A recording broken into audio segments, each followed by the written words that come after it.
Hare Krishna. First of all, thank you so much for giving me this opportunity to be organizers of IOS and presenting some views on the Bhagavad Gita, which is the most important scripture we have today on the surface of this earth. And as I always say, a small group of people, especially youngsters, when they come together with a common goal, a common mission, have the potential to change the surface of the earth, put a dent in some way or the other, in some innovative way, in some good ways. So thank you so much for assembling here in large numbers and listening about the Bhagavad Gita. When the topic Bhagavad Gita for the Jet Age sounds quite interesting, isn't it? Because Bhagavad Gita is something which is more than 5,000 years old. 5,000 साल से भी पुराना ग्रंथ और आज की जो lifestyle है कुछ भी मैच होता लगता नहीं, राइट? आज का अगर देखेंगे तो आज के सिलेबस में हर 1.5-2 साल में सिलेबस चेंज होता है, चाहे वो स्कूल हो या कॉलेज हो, मेडिकल साइंसेज हो, कुछ भी हो, हर 2-3 साल में trends are changing and we are living in a world which is absolutely steep है ट्रेंड्स का, whether it is technology, medical sciences or even school. Even nursery KG के सिलेबस भी चेंज हो रहे हैं, दैट इज द रियलिटी। और हम बोल रहे हैं कि 5,000 साल पहले जो लिखा गया था वो आज भी रेलेवेंट है। तो I studied some research papers recently जो भी रिसर्चेस हुए हैं और a lot of other stuff to make this presentation more relevant, more of science, scientific and less of emotional and jingoism जिसको बोलते हैं आज के टाइम पे। बिकॉज आज जो भी किसी को प्रोफेस करता है स्पेशली स्क्रिप्चर्स को, तो ही इज नॉट लाइक ज़्यादा पेट्रोटिक है या ज़्यादा जिंगोइज्म है, there's a new term डिंगोइज्म, उसके भी ऊपर चला मतलब एकदम पागलपन types, that's the kind of terms people use for spiritual followers, that's the reality, a very harsh reality, right? It is not seen in good terms. Orthodoxism, conventional still are very old words. अभी तो ये नए words आ गए. So today we'll see a scientific presentation of what Bhagavad Gita is, whether it is relevant today, and whether we should really extract some wisdom or spend some time on it or not.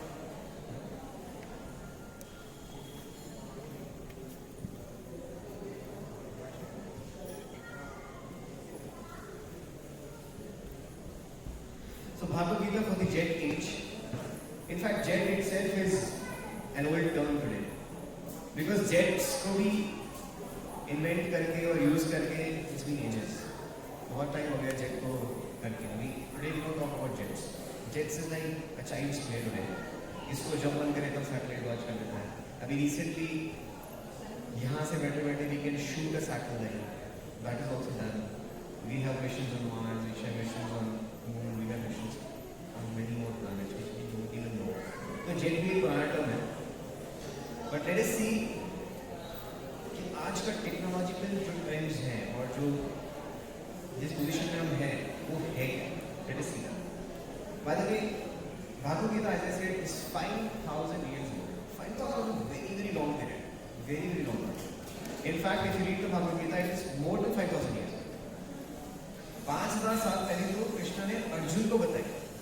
If you read this verse, which is 4.1, the personality of Godhead, Lord Shri Krishna said, I instructed this imperishable science of yoga. Please get the words right. Imperishable. Science of yoga to his son God, Vivaswan. And Vivaswan instructed it to Manu, the father of mankind, and Manu in turn instructed it to Krishna. So it's not just 5,000. Probably it's much, much more than that. Right? So we are talking about something which is really old. But what is the world today? Today, we have a world which is changing instantaneously. Dynamic भी अभी एक छोटा word लगने लगा है. Dynamic change also needs some time. This is instantaneous. सुबह है शाम को नहीं. That's how instantaneous it is. We are talking about Internet of Things here. Everything is connected. The entire world is connected. पहले बोलते थे world has become very small. Now probably it has become as small as an atom. Right? That is what the trends we are talking about today. In terms of artificial intelligence, machine learning, this learning, that learning, deep learning, we are growing very, very steeply. Virtual reality, augmented reality, these are the words which are used daily now. This is not something which I'm talking about the future. ये आज की technology है. There are classrooms which are based on virtual reality. मतलब हम वो देख रहे हैं जो exist भी नहीं करता. Right? अभी तो हम बोल रहे थे कि आई से डिफेक्टिव हम यहाँ इतना ही देख सकते हैं. अब हम वो दुनिया देख रहे हैं जो exist ही नहीं करती. Just because we have a lens on our eyes, we are in a totally different world.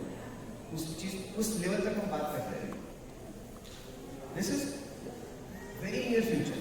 ये होने वाला है. अभी smartphones it is difficult to carry. अभी हमारी कैपेसिटी इतनी कम हो गई है कि हमें जाना भी मुश्किल लगने लगा. You must have read some articles of paper. अभी लोग हाथ में स्मार्टफोन में कहते हैं उंगलियां बेंड होने लगी हैं. इतने नाजुक हो चुकी हैं चीजें. This is the future. कुछ भी नहीं करना पड़ेगा. एक छोटा सा बैंड होगा and then it will open up as a screen in the air and then you can use it. Very near future. बहुत लंबी बात नहीं है. Everything at the touch of the screen. Every data which you want is available at the touch of the screen. This is the technology the world we are talking about, right? All kinds of learnings we have. और आज की and the best job today is for a data scientist. That is what is the upcoming thing, right? Not the upcoming, the current trends. So we are mining data. We are mining so many things. The intelligence levels are gone really, really high. And in this world, I'm talking about a scripture which is 5,000 years old. Sounds crazy, right? Very crazy. Now you must, if you're engineers, you must be knowing this. The Moore's law. This talks about the technology trends. How many and by what years we are growing in terms of technology, in terms of electronics. I know it's not very visible, but for that I have made an inference out of it. Today we make more integrated chips than the grains of rice we grow. Can you imagine this? How much rice we grow today? Even if you eat 100 grams of rice, look at the population of the world, how many grains of rice do we grow? More than that, we manufacture integrated chips. This is an amazing thing. Look at the trends which we are heading towards. You can imagine the gadgets which we have in the world today. Every gadget is having integrated chips. Gone are those days of bigger gadgets. Now the gadgets are becoming smaller and smaller. Your smartwatches, your bands, such a small integrated chip has so much of power, so much of energy. It is harnessing energy from the air also. If you know the concept of energy harness from the air, from the vibrations in the air, from the various the Wi-Fi is available out here, the infrared radiations here, it fetches energy out of that. So a time we know that batteries will also be talking. We're talking about those trends. This is a huge, an amazing fact. We are growing less rice as compared to the integrated chips. What technological growth we have. Now this is again, if you are into the latest emerging technologies, you would see this, the deep learning and virtual realities, augmented realities are all true and real today, and they have applications today. Now recently I visited one of the latest laboratories in India. They have made application of virtual reality into cars. Now today we talk about safety of cars, right? When the car crashes, how safe it is. But we cannot demonstrate that. How can we do that? We cannot actually go and crash the car. इससे वो possible? उसको वो AR/VR का goggle लगा के, specs लगा के, we can actually demonstrate कि जब गाड़ी ठोकेगी तो क्या होगा? बिना गाड़ी ठोके. That's the kind of technology we don't know. Amazing, isn't it? We are living in exponential world, exponential times. Exploration of the universe, amazing and impressive it is. Gone are days when NASA was leading it, now exploration. Indian engineers are doing alien. Look at the plans of Elon Musk. He's doing amazing. Indigenously cheaply making satellites, cheaply making launchers, reusable launchers. ये concept पहले कभी नहीं था. एक बार launch कर दिया it was a waste. Now it is not the case. It comes back to its own place. We have missions for Sun also. Never thought of before. Sun is very hot. Now we are making materials which are going to be in the sun. Getting data from that. What kind of data would that be? Of course, that is going to improve the quality of our life, right?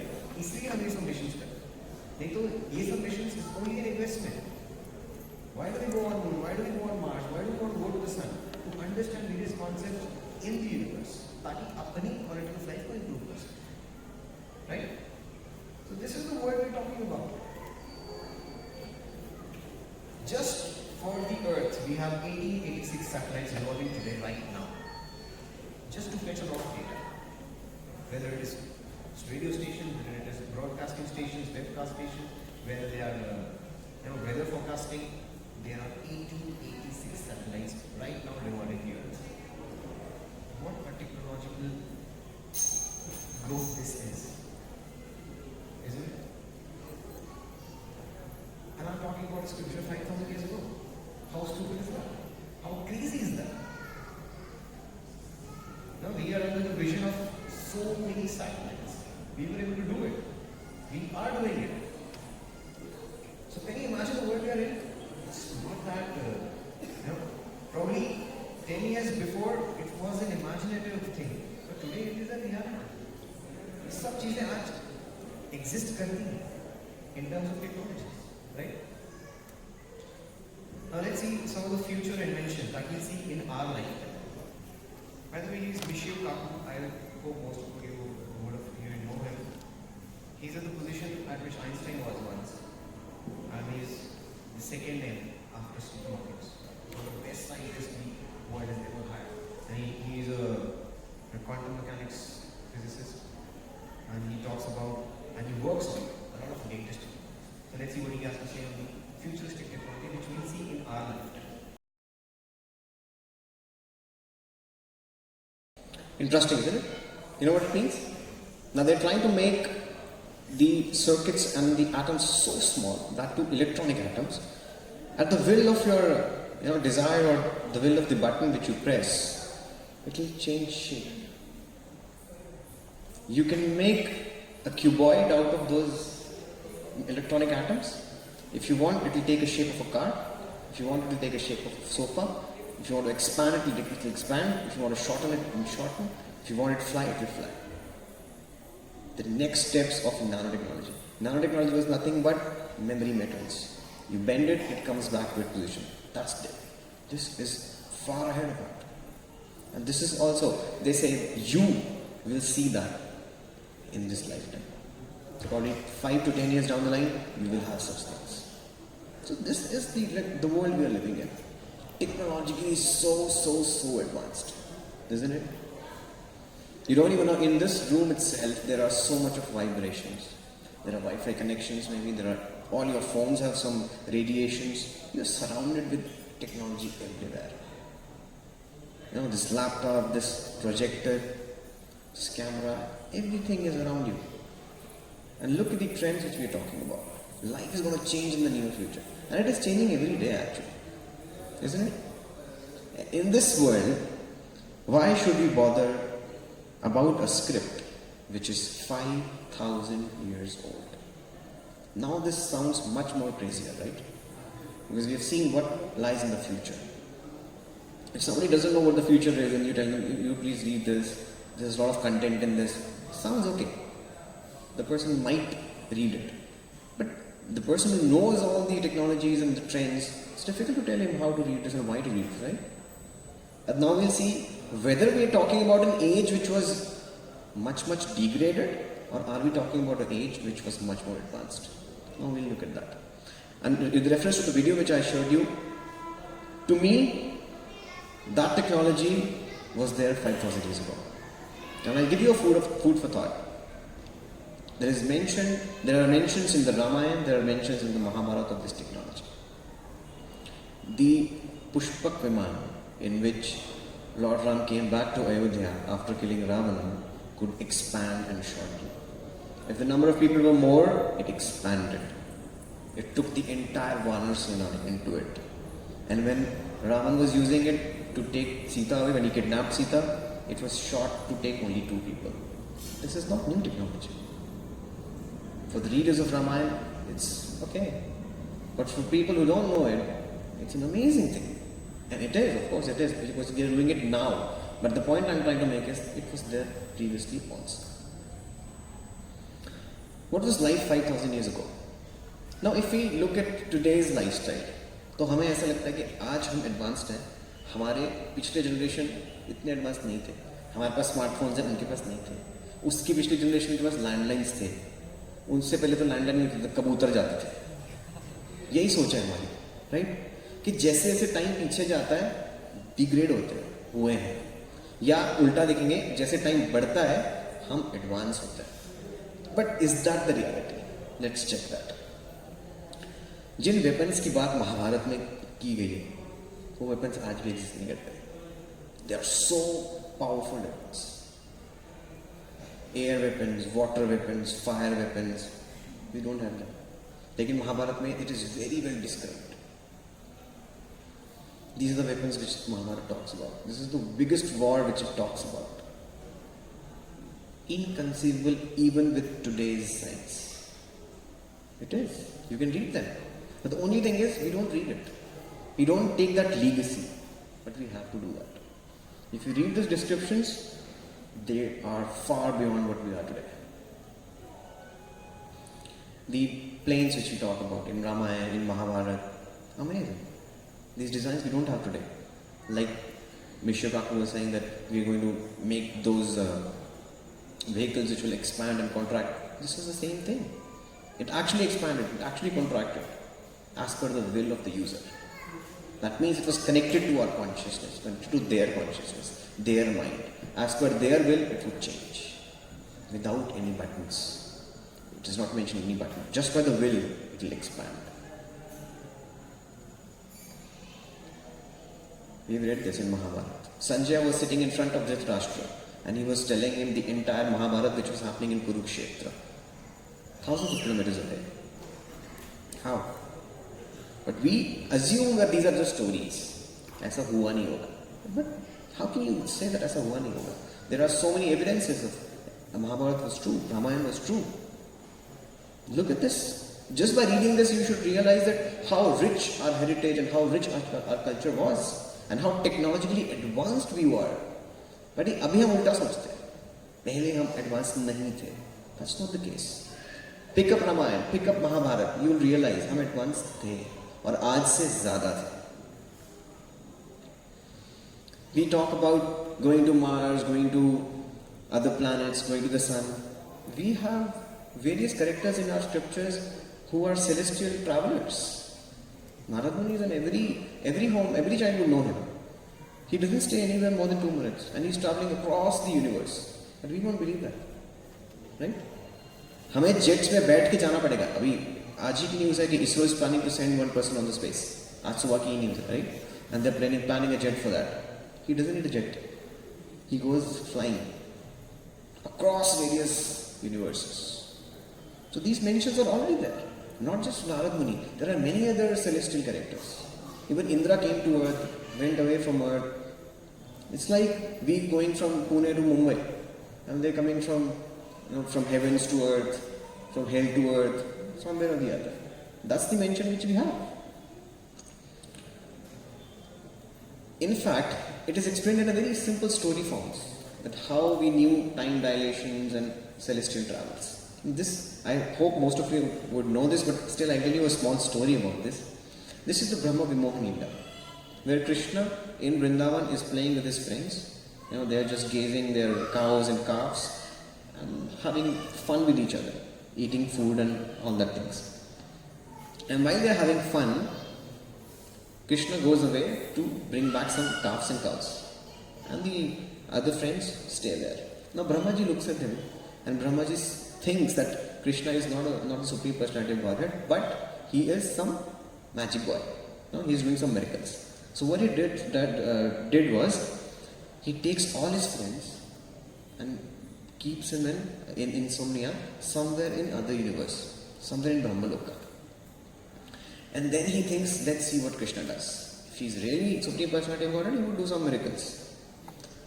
He goes away for one day. Next day he comes back. It is very clearly mentioned in the Krishna book that on the earth 1 year passed away. I'm not getting into the story, not getting into the philosophy.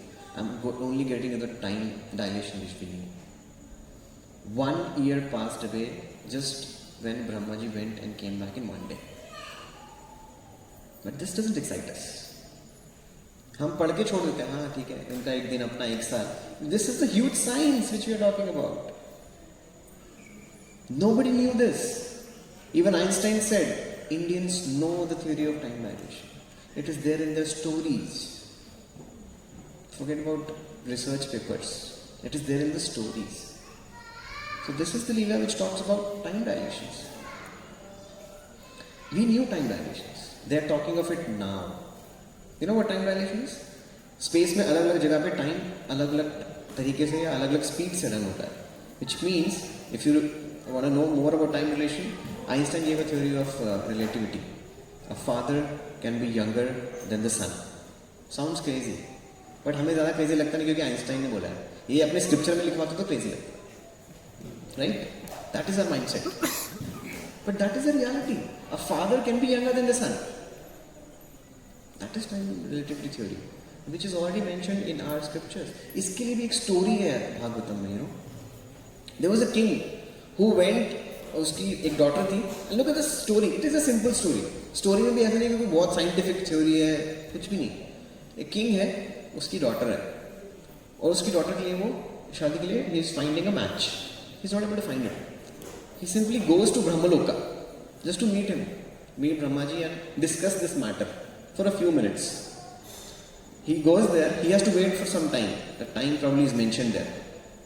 Brahmaji was busy in something else, he waited there. और उसके बाद उन्होंने बोला कि मैं आपसे ये बात करने आया हूँ कि ऐसा ऐसा है and I want to marry my daughter, तो आप एक अच्छा सा वर बता दीजिए. Brahmaji laughs and the king doesn't understand why. तो बोलते अब तो जब तुम वापस जाओगे तो तुम्हारी अगली जनरेशन भी मर चुकी होगी. We are talking about time dilation, guys. It's a simple story, but this is time dilation. And we knew that. And Einstein said Indians know that. Multi-parallel universes, wormholes, all these are mentioned in our scriptures. And we are talking of them today. Amazing, isn't it? But we don't read it. That's my sincere request. Please pick up Ramayana, please pick up Mahabharata. Read them once at least. You will realize how rich we are in terms of knowledge. Now the scientists are traveling to various planets nearby. Only nearby. We can't go far away because it takes a long time. Even though we move out at a very high speed, it takes a long time. We took around 25-30 days to reach the moon. Although the technology was different, but then to reach Mars it takes a long time.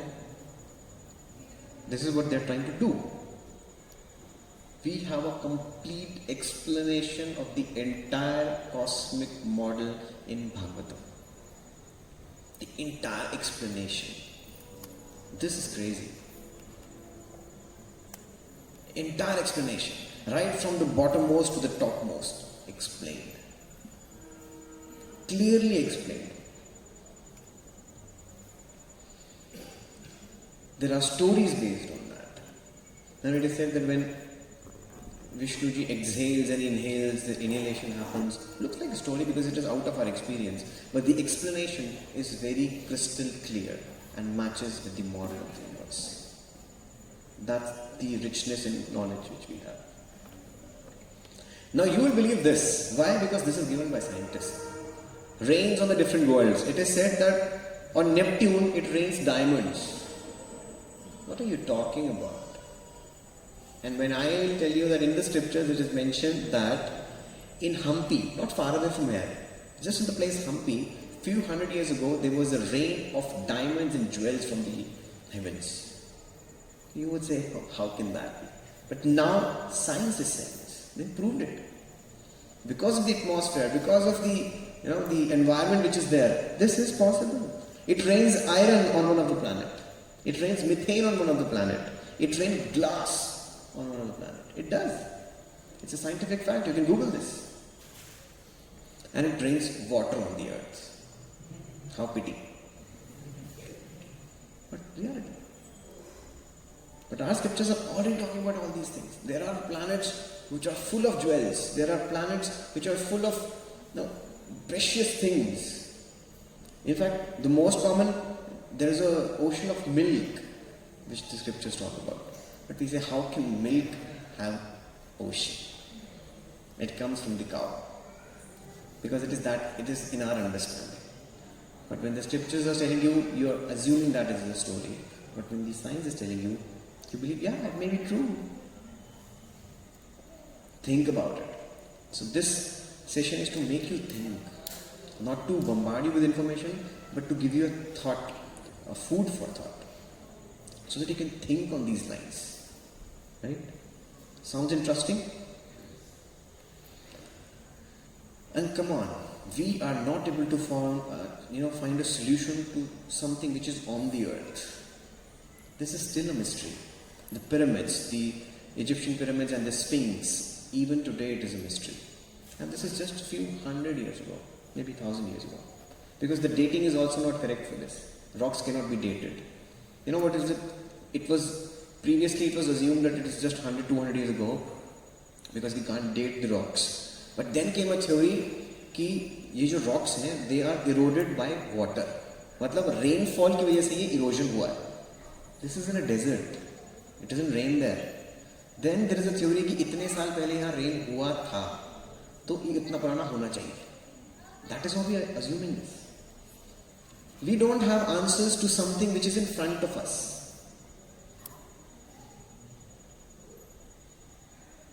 Interesting? And our ancestors, I'm not going too back, I'm not going 5,000 years ago. This happens even today. In southern part of India, it is still a ritual that after marriage, the couple has to look at a star and take the blessings. And there is a story behind it. This is a couple called Arundhati and I forgot the name. It's a couple. And it is said that they are the most loyal couples. He was a Muni. And there's the most chaste wife you can have and the most loyal couple ever in those times. So it is to take their blessings. It's just a star. And why would somebody take blessing from a single star? Now, after the invent of technology and powerful telescopes, we have realized, the science has realized, it is not a single star. It's a twin star system. Our ancestors, without any telescope, knew it is a twin star system because they believed in the story. And this twin star is different from other twin stars. Another amazing fact, which also we have come to know now. Twin star systems revolve around one center. That's not how couples should be, right? This twin star system they're revolving around each other. The philosophy of equality, the philosophy of a lot of other things comes from this twin star system. Our ancestors knew this hundreds of years ago. We are able to find it now with telescopes. That is, it is a twin star system. An amazing thing. And we would, if somebody of our generation, probably in the South India, it will be happening today also, they would say, why should we take the blessings? What is there in the stars? That's how we think the rituals today. That's how we feel about rituals, right? If somebody tells you, do this puja, why do we have to do that? Because we don't know the science behind that. So this session is to make you think about the science behind that. And in that too in clear depth, not just faith, blind faith, with proper data. We call it rational thinking today, right?